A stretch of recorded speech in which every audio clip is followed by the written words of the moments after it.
Hey, Jeremy. Hey, Michael. When I think of the foundational works of American literature, and I mean, true American literature with American voice, not just copying the English style, I'm thinking of the usual names: Whitman, Emerson, Thoreau, definitely Twain. Hmm. But I've just been looking at a book Wait. that now is What about Melville? Melville. Okay, see, just off the top of my head, of course. Right. But I don't know. I just read a book description that's kind of rocking my foundation, Oh, yeah? making me rethink everything. Is this a crisis or just like an awakening? It's an awakening. I wouldn't call it a crisis. Good. Yeah. Yeah, I'm comfortable with this. I mean, what prompted this? What got you on this? Well, I was just going through the latest catalog from William Rees, and then I saw there a quote, the first original non-scholarly American book. And I thought, Who's that really? quote from? It's from the Grolier American 100, which Hmm. is a great reference for, well, it's an a little bit old-timey reference. Yeah. But the first original non-scholarly American book. In fact, I am going to try to convince you that American literature began with this book. Now, you texted me earlier and you said you wanted to talk about Washington Irving. Are we talking about Washington Irving? We are talking about Washington Irving. I want to hear more. Okay. Go on. I mean, when I hear Washington Irving, I think of Rip Van Winkle and I think of, Sleepy Hollow and Halloween and I don't know. I think of field trips. Field trips? Yeah, when I was in middle school, I went on a field trip to, That sounds more like a you story. Yeah. No, The Legend of Sleepy Hollow. It's one of the great classics, but that's not what I'm talking about. I'm going to go back to 1809. In Washington Irving, I think a couple years earlier, 1807, I believe it was, he read this book called A Picture of New York. And from what I gather about his thoughts about it, he didn't read the whole thing because he thought it was awful. It was by Samuel Latham Mitchell. Irving thought it was pretentious, just annoying. Most of us would just toss that book aside and move on with our lives. But I don't know if it bothered Irving or it just clicked. It gave him an idea. He thought, I'm going to write my own history of New York. But my history of New York is not going to be a real history. Oh, that saves you on the research. If it's not Yeah, gonna be it real totally saves you because you can make up whatever you want. Yeah, no, it's great. He's just fact-free. So Irving has this idea to write this fictional history of New York with some facts, but facts and fiction intertwined or exaggerated. And to launch the book, he starts his campaign. He starts putting these ads out in New York papers. Missing person, Diedrich Knickerbocker. He's this old crotchety Dutch historian. And he's missing. And people start going, okay, that's interesting. Then another ad comes out that he's missing. Help me find him. Okay, still interesting. But people started talking about it, apparently. But now there's a hotel proprietor who put out an ad saying, Diedrich Knickerbocker, that guy who's missing, he's left me with this bill. He owes me money, and I need the money. But I have a manuscript he left behind in his hotel room. I'm holding it ransom. In fact, if we don't find him, if he doesn't pay up, I'm going to publish his manuscript. So what we're looking at here is an author of a book who's fake and missing. The real author of the book is Washington Irving, who doesn't appear in the book. And then we have this fake hotel proprietor poses as the publisher or the owner of the manuscript now. It's crazy. So you're saying that this is the recipe. These are the ingredients in cooking up the launch of American literature. Is that That's what I'm saying. So we have They're good ingredients. Okay, we have a fake author named Knickerbocker. Correct. We have a fake hotel owner who is after Knickerbocker, and when he doesn't find Knickerbocker, he goes ahead and publishes this manuscript. Revenge publishing. Okay. Yeah. And then behind it all, you have Washington Irving, who's not even mentioned in the book. Right. And then Irving goes on and publishes Geoffrey Crayon, the sketchbook of Geoffrey Crayon, and we get Rip Van Winkle, and then we get, this Legend of Sleepy Hollow, and then is with that American literature is born? Yes. I mean, and so then in as part of this stunt, we have the two real elements of the three real elements of the stunt, right? Right. The ads that Irving places in New York newspapers. Correct. Before the publication of the book to drum up interest. Yeah. We guess people read newspapers then. Right. The other real element, is the manuscript itself, the book itself. Yeah. And then you have the Irving. Then you have Mr. Fake Hotel Proprietor. And then you have this fake alternate universe where there's another author and it's Knickerbocker and he's being chased after by this fake hotel owner. And then there's the other players in this drama are those New Yorkers who are reading these ads, getting interested in Knickerbocker and his manuscript. Right? Right. Okay. Right. They're playing along and not even knowing they're playing along. Wow. So now there's kind of a pre-buzz about this manuscript. So basically, American literature, you're going to argue, begins with a hoax. With the Um, Washington Irving hoax. I would say it's smart marketing. But I mean, I think a hoax is fine. It gets, it's so It's a American. harmless hoax, really, right? Yeah, it's American. It's New York. I mean, I don't want to think like hoax, like trickster, like huckster, but hoax in at the end of the day, everybody's smiling and laughing and nobody's hurt. yeah, it's a con. It's a benign con. Doesn't Washington Irving sound like somebody you'd want to know? All Yeah, it sounds cool. right, this is I'm reading from the book in the words of Diedrich Knickerbocker. According to the best authorities, the world in which we dwell is a huge, opaque, reflecting inanimate mass floating in the vast ethereal ocean of infinite space. It has the form of an orange. All right. See, Wow. that's not just New York. Yeah. Don't kid yourself. In the beginning, there was an orange. Yeah, actually, the beginning, exactly, he goes through, and he starts like bringing out all these creation narratives of different cultures. It's pretty fascinating. All roads lead to New York. Yeah, something like that. Hmm. All creation leads to New York. I like it. Okay, so how does it turn out? It's a big success. So this guy, Diedrich Knickerbocker, who writes the book, and he describes all these Dutch immigrants to New York, and they're wearing these balloony pants that end at the knee, which later became knickers. Mm-hmm. A lot of his traditions became part of this mythological history of New York.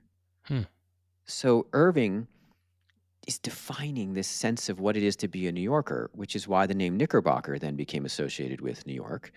The New York Knicks, obviously, but there was the first baseball team was the New York Knickerbockers also in 1842.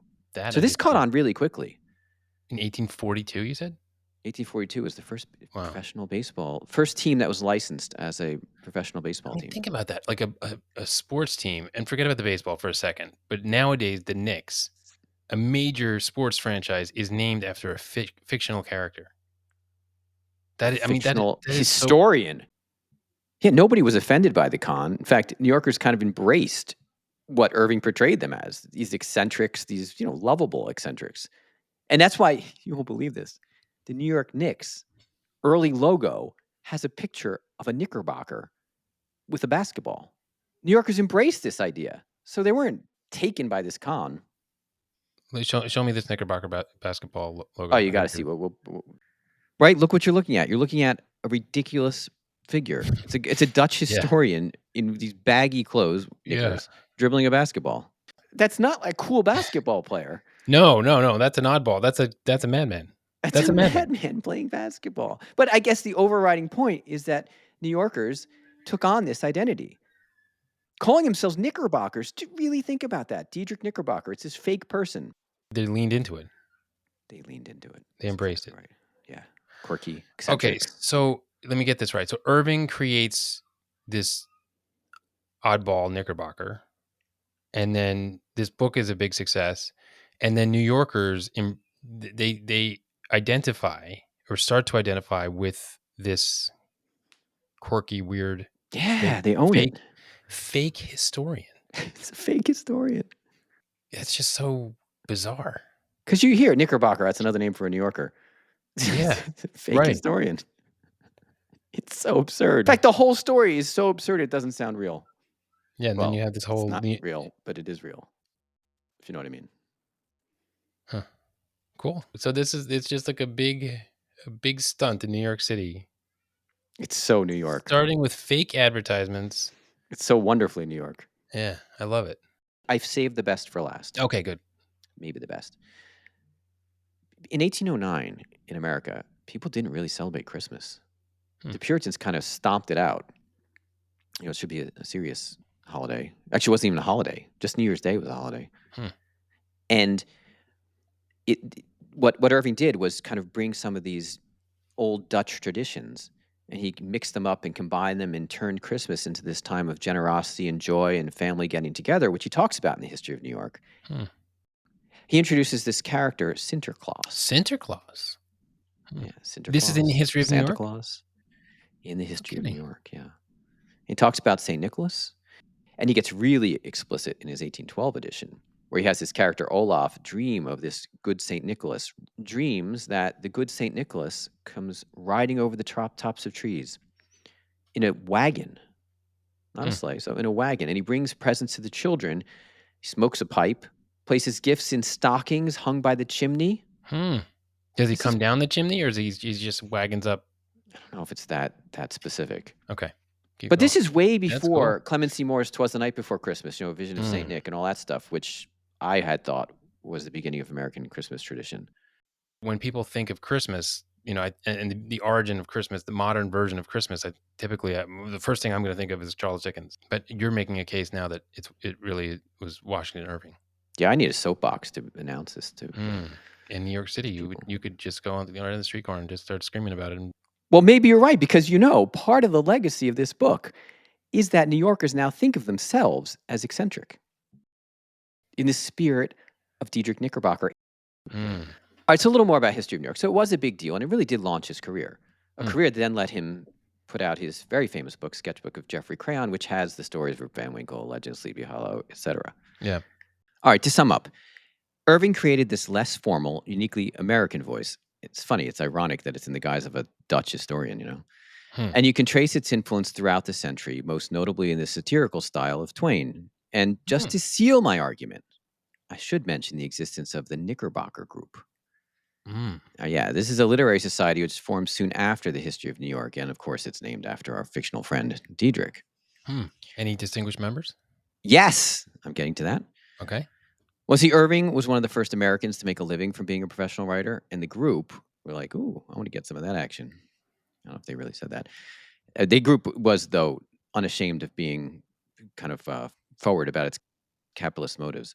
And they helped establish writing as a viable profession in America. James Fenimore Cooper, William Cullen Bryant were early members, and the group has been credited with helping launch the career of one Herman Melville, to bring us back to the beginning. No kidding. Tell me how.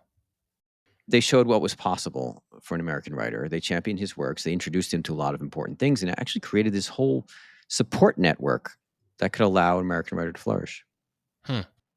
So it was basically like the soil in which Melville thrived or played. I think that's correct. But it's even more. They actually introduced him to people who could help him, publishers and such. Interesting. And not only that, the American literature fostered by the Knickerbocker Group and Irving had an international appeal. So it became this big deal. And Melville tapped into that too. So it's basically like creating the idea that there is such a thing as American literature. 100%. And there can be different varieties of it, because it's so interesting to think of Irving launching all this with a satire, a fake history, but the satire opens the door for what would become much more serious literary work. Like, yeah, I think people saw there was a market for an American style. Yeah. Even internationally. Yeah. Well, it's also interesting to think about when History of New York was published, in 1809. I mean, it was just a few decades since the Revolutionary War. And so obviously before that war, there's not going to be anything that would be described as American literature because they're all English. I mean, at that point, I mean, Ben Franklin did not think of himself as an American until much later in his life, right? Right. So Irving's really at the right time. There was a moment then when American literature could be born, and Irving was the right, the right man at the right time. But I don't want to say the right man. I want to say the right person. So, is this a foundational work of American literature? Did I go too far? Well, did I convince you of anything? You didn't have to as much as I thought you would, because when you texted me and you said you wanted to talk about Washington Irving, I did some digging in auction records and looking at some other sources, and I found some stuff that I think buttresses your argument in a really interesting way, and I'd like to mention it to you. And it would just focus on Irving's biggest success, the Sketchbook of Geoffrey Crayon. Yes. Okay.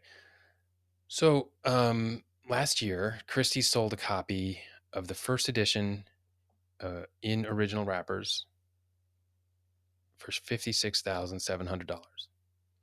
Sounds like a lot of money. Pretty good money, right? Yeah. So, Michael, as you know, a collector always wants a book in its most original state. The book was issued in original wrappers. You want to get a copy in original wrappers. Right, because we collectors want things that were never touched or read.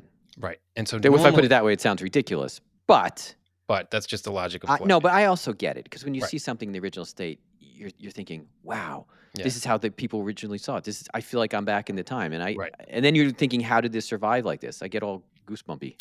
Right. And the reason that copies and original wrappers are so incredibly scarce usually is A, that they don't survive in wrappers, that it's more vulnerable, but The B, and paper, more, yeah. yeah, it's paper wrappers, and but B, and more importantly, the when you acquired a book in original wrappers, you typically would have had it rebound, and you would have had it bound up by a bookbinder.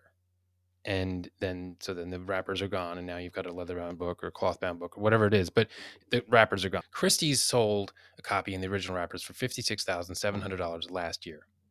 Right. Okay. I'm impressed by that number, by the way. Yeah, and so they, in their auction description, they said there's only 2 copies in original wrappers in the last 50 years that they could find. Wow. Wait, including that one? Let's say yes, but I don't know. I don't have the Okay. auction record Well, in front either of me, way, but that's whatever. That's either way, yeah, vanishingly small number. incredibly scarce. So seeing that, I was kind of curious, like, well, you go back further in time, and that is where I found something that I think makes your case. That Oh, please. Well, okay, so I don't know. Your case is that Washington Irving was a founding figure, maybe the founding figure of American literature. Yeah, Am I more than saying just that a right? founding. That's too Okay. easy to win. Okay, that's a big argument, but I'm gonna say you're not crazy. Yes. Okay, Someone has to say it. and the auction records support that because in 1945 there was an auction of a major American book collectors library, the Frank Hogan Library. Okay. And at the Frank Hogan sale, a first edition of the sketchbook of Jeffrey Crayon, the same thing as what Christie sold last year. At the Frank Hogan sale in 1945, first edition in original wrappers of the same thing sold for $1,200. All right. That sounds like a lot, but I don't know what money was like in 45. Okay, so $1,200 in 1945 was a huge amount of money to pay for a book. Yeah, I'll accept that. Okay. So, founding figures, British literature. Okay. Can you think of any? Shakespeare is it's like the only person coming to mind right away. Okay, so Shakespeare. That's a good person to be talking about. So, Well, you're not comparing Irving to Shakespeare. I am. That's exactly what I'm doing. Now I'm the skeptical one. Through the lens of auction records and how the book market, the rare book market, valued these two in the 1940s. They were Go on. in the same ballpark. Really? Yeah. Tell me more about the ballpark. So in 1948, Sotheby's sold a copy of Shakespeare's first folio, the 1623 first folio of William Shakespeare. Can you think of any book of English literature more coveted than the first folio? Absolutely not. If I wanted one book of English literature and money were no object, that would be it. That's the book, right?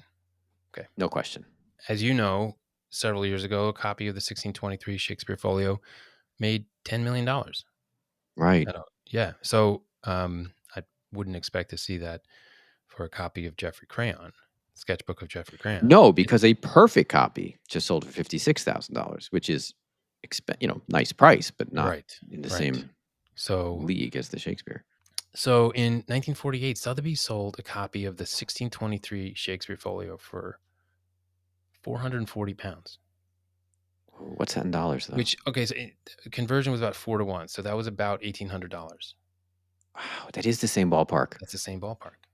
$1,200 for the sketchbook of Jeffrey Crayon, and then 3 years later, at Sotheby's, $1,800 for the 1623 first folio. And now that copy that sold in 1948 was missing a number of leaves, and that is an issue. But that's not uncommon with the first folio. No, it's right. Possible book to get. Yeah, we're still talking millions of dollars. Yeah, and in 1939, there's a record of the bookseller Scribner listing a copy of the sketchbook of Jeffrey Crayon for $2,000 in the original printed wrappers. So more than that first folio. So I guess the real question is, has Shakespeare just taken off and Irving declined? Or if you were around in 1940, it would be so normal to think of Irving as this towering figure. Yeah, I think that's what the auction records are saying. So yeah, in the 1940s, if you had a budget of $2,000, you might buy the sketchbook of Jeffrey Crayon, or maybe you would buy the 1623 folio. Really interesting. And Yeah, you yeah, can't make depending that on comparison now. no. So this whole thing just started with you just flipping through the William Reese catalog. Yeah. And the 2 points in there that got my attention. Non-scholarly, it's called The History of New York. Mm. See? I mean, other people may know. I didn't know this. And first original non-scholarly American book, it's just a big claim. Yeah. So that I actually started digging in to kind of challenge that claim. And I have no Hmm. idea why, because I'm just doing it for myself. And then I got really interested. That the whole con story of how it came to be published is just I love the idea of a wonderful. con. I love the idea of founding the founding moment of American literature starting with a con. Yeah, so they That's have a nice copy here for $5,500 in their latest catalog. I did some, looking around auction records for History of New York. Heritage Auctions sold a copy, really nice copy, beautiful copy, in a contemporary binding earlier this year for $52.50. So Similar to the William Reese copy then, yeah, about the same price-wise. price range. Yeah, a few other copies online. A company I don't know, but their SRG Antiquarian in Nebraska has a nice looking copy in a Riviere binding with an interesting looking provenance. James Cummins has a copy, and Wow, so it's ultimately not that rare. I don't know. There's only a couple of copies out there.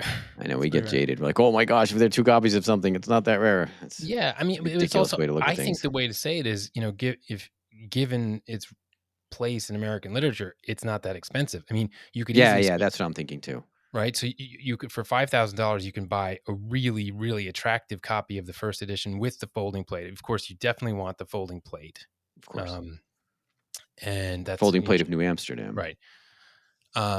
But for $5,000, you get a really nice copy of this important book, or for $50,000, you could get a kind of poor copy of Moby Dick. Right, You know? right. Definitely.